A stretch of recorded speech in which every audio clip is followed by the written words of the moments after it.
O nosso estudo de hoje é a lição 24 do livro Seara dos Médiuns. Alegas. Alegas descrença da vida celestial por ausência da comprovação que supões adequada. E viajas ante a glória do firmamento num gigantesco engenho cósmico de nome Terra a girar sobre si mesmo, com imensa velocidade em torno do Sol, e não pensas nisso. Alegas que não compreende como possam surgir irradiações do espírito e te equilibras cada dia sobre a luz solar que se expande na imensidão do espaço a 300 mil quilômetros por segundo sem que lhes abordes a estrutura mais íntima. Alegas que não ouves a voz das inteligências desencarnadas e moras num reino de ondas, de que as maiores estações emissoras dosam apenas ínfima porção, transformando em sons articulados o que te parece solidão e silêncio. Alegas que ninguém te explica por que processo se alimentam as almas com os fluidos sutis e vives no oceano aéreo, nutrindo-te em maior grau dos recursos imponderáveis da natureza. Alegas que a existência humana fora da matéria física é inaceitável por tornar-se invisível, entretanto, quanta coisa invisível consideras real.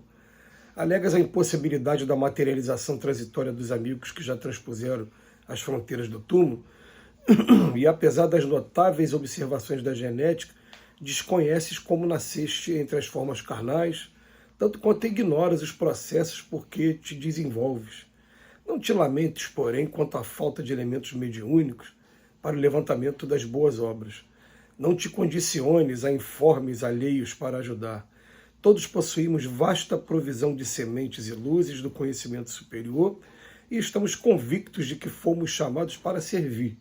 O que Jesus ensinou há quase 2 milênios tem força de verdade para todos os séculos, e a mensagem desse ou daquele arauto do Evangelho aos ouvidos de alguém é lição para todos nós.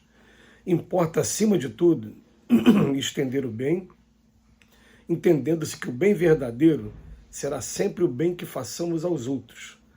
Toma alguns grãos de trigo achados na rua a esmo.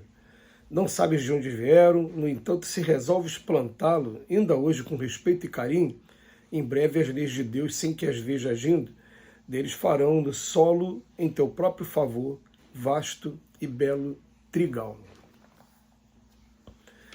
Realmente a gente conhece muita gente, né, que exige provas. E a gente vai, num primeiro momento, ir um pouquinho na contramão do que está no texto aqui. Porque as provas, elas são necessárias para todos nós, né? A gente percebe que é o seguinte, que Tomé, ele é muito citado nas palestras e nos meios cristãos, mas o Tomé, a última coisa que Tomé precisava era ter tocado Cristo, e é claro, depois que ele tocou Cristo na narrativa do Evangelho de João, após o martírio, quando Jesus é visto de novo pelos discípulos, Tomé fica incrédulo. Tomé precisava daquela prova, e quando ele toca, ele tem a convicção dele, e as escrituras não contam como é que foi a trajetória de Tomé depois. O que conta são as tradições, não está no texto bíblico. Mas você percebe o seguinte, que até Allan Kardec também, ele faz a mesma pergunta 3, 4, 5 vezes, quando ele quer uma determinada resposta. E ele defende que a fé, atualmente, ela tem que ser uma fé raciocinada, não mais a fé cega. Mas a gente vai perceber o seguinte, que o Emmanuel enumera alguns questionamentos de vários irmãos, vários confrades por aí, que ele fala o seguinte: a pessoa descrê da vida celestial por ausência de comprovação.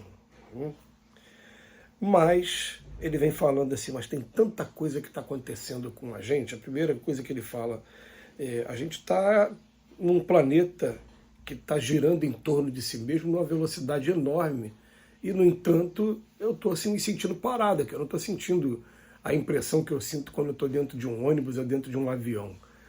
Eu estou aqui, nesse momento, me sentindo estático mesmo.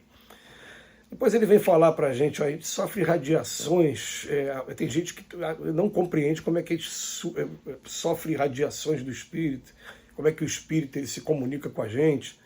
E ele vem falar para a gente, mas também a luz solar está aqui mantendo a gente a 300 mil quilômetros por segundo. Ele vem trazer alguns questionamentos físicos, e a gente poderia acrescentar muito mais, porque tem uma hora que ele fala sobre ondas, e eu, por exemplo, estou falando na frente de um telefone celular.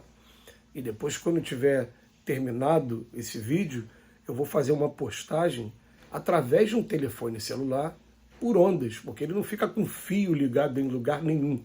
Essas ondas vão estar sendo transmitidas através de satélite, né, que vai através do modem aqui da internet. Quer dizer, a gente, por enquanto, eu não sei explicar como é que isso acontece, não. Por quê? Porque teve alguém que fez essa regulagem, teve alguém que criou o aparelho, que regula o aparelho, enfim. Mas eu, por exemplo, não sei como é que se faz o aparelho, mas sei que ele funciona. Tá? Mas hoje é muito difícil você encontrar alguém que não vai ter como provar a comunicabilidade dos espíritos, a existência do mundo espiritual, a presença de Deus. Por questões dogmáticas, por questões religiosas, a gente vai até encontrar pessoas que evitam falar dos espíritos. Vou falar de Jesus, vou falar de Deus e de Jesus, tá? Por questão dogmática, o que está sendo orientado, né, por alguém, né, algum membro religioso está dizendo que aquilo é demoníaco, aí a pessoa realmente ela evita por medo, né, por convicção, enfim, tudo bem. Mas, gente, hoje as provas são tão patentes de tudo. Hoje é muito difícil você encontrar uma pessoa, por exemplo, vou usar uma linguagem usada pelos nossos irmãos protestantes, alguém que nunca tenha tido uma manifestação do Espírito Santo, por exemplo, né, como eles falam, né? É muito difícil. Então, Emmanuel, depois de fazer as comparações dele, ele fala assim: não te lamentes quanto à falta de elementos mediúnicos para o levantamento de boas obras. Não vamos condicionar isso em formas alheios para ajudar. A gente vai perceber o seguinte: a gente não precisa ter esses elementos para a gente dar o primeiro passo e para a gente começar a observar ao nosso lado que tem muita gente precisando de ajuda, e a gente tomar essas iniciativas. A gente não precisa disso. E a gente começando a fazer isso, naturalmente as portas da mediunidade vão começar a se abrir para a gente. Isso é muito interessante quando a gente vê assim, os amigos, né? Como é que eu faço para desenvolver mediunidade? Escolha um trabalho e se dedique àquele trabalho com sentimento mesmo, procurando fazer a diferença na vida dos outros, porque sofrimento tem em todos os lados. Junto com o sofrimento, tem alguém preocupado também. Por exemplo, eu estou aqui sofrendo. A minha mãe está desencarnada. Se a minha mãe ela estiver em condições, ela vai estar preocupada comigo, que eu sei o tamanho do amor da minha mãe por mim. Se aparece alguém para me ajudar, a minha mãe vai perceber com bons olhos e vai na direção dessa pessoa para ajudar, para procurar intuir, procurar mostrar para ela: você quer ajudar meu filho? Olha como é que você vai ajudar meu filho.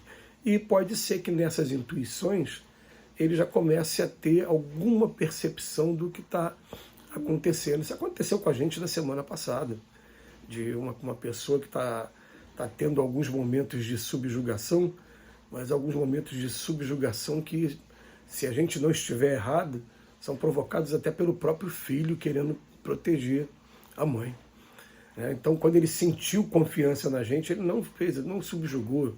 Então, a gente vai procurando fazer o nosso trabalho.